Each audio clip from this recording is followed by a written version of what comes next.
Shalom, Devosi 2 Tawarik pasal 8. Tidak sedikit orang Kristen yang mengaku menjalani hidup kudus dengan cara rajin beribadah dan membaca Alkitab. Namun, kekudusan hidup sesungguhnya tidak hanya ditandai dengan aktivitas rohani, melainkan seluruh aspek hidup yang berkenan kepada Tuhan.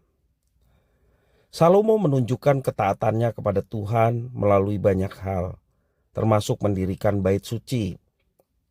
Dalam pembacaan firman Tuhan hari ini, kita melihat bagaimana Salomo terus melakukan yang terbaik untuk Tuhan dan menjalankan kerajaannya. Namun kita melihat ada sesuatu yang mengganjal, yaitu dia memiliki istri yang merupakan anak Fir'aun, Raja Mesir. Ayat yang 11 menjelaskan demikian. Dan Salomo memindahkan anak Fir'aun dari kota Daud ke rumah yang didirikannya baginya, karena katanya tidak boleh seorang istriku tinggal dalam istana Daud, Raja Israel, karena tempat-tempat yang telah dimasuki tabut Tuhan adalah kudus. Salomo barangkali menikahi putri Fir'aun untuk menjaga stabilitas keamanan kerajaannya. Namun pada dasarnya Salomo sendiri menyadari bahwa hal ini melanggar perintah Tuhan. Ia tidak memperbolehkan putri Fir'aun tinggal di kota Daud karena istana Daud adalah tempat yang kudus.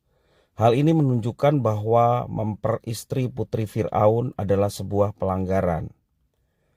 Kita juga tahu bahwa kemudian Salomo menikahi banyak perempuan-perempuan berhala. Sesungguhnya hal ini bertentangan dengan hukum Tuhan. Ada di dalam Ulangan pasal 7 ayat 3 sampai yang keempat.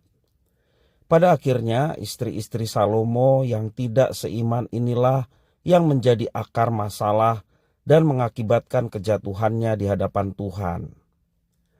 Meskipun Salomo dengan sepenuh hati mengikuti perintah Tuhan dalam membangun bait Allah dan kerajaannya, namun ia gagal menjaga kekudusan pernikahan yang menjadi penyebab kehancurannya sendiri.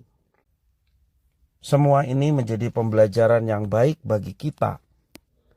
Betapa baik dan rohaninya kita dalam pekerjaan dan kegiatan kita sehari-hari, semua itu harus disertai dengan kudusnya kehidupan pribadi kita. Pelanggaran dalam hal-hal kecil pun tetaplah pelanggaran. Kekudusan hidup harus diwujudkan secara total.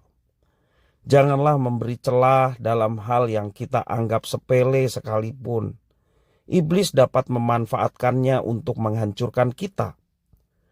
Jangan kita berpikir, itu kan dosa kecil. Atau kita berkata tidak apa-apalah, santai saja.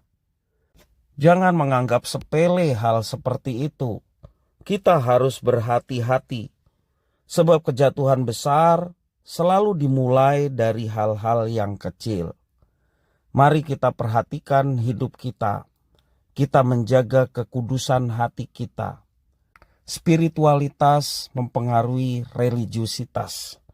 Hubungan kita dengan Tuhan secara pribadi, sehingga kita menjaga kekudusan, itu diwujud nyatakan juga dalam aktivitas religiusitas kita.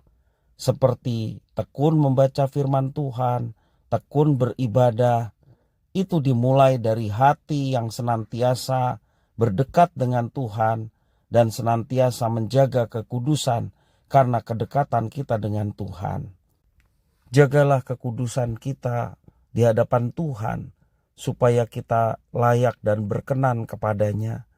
Sehingga ketika kita beribadah, ketika kita melakukan hal-hal yang bersifat keagamaan, religiusitas, sungguh-sungguh berkenan kepadanya, karena Tuhan melihat hati yang kudus ada pada kita.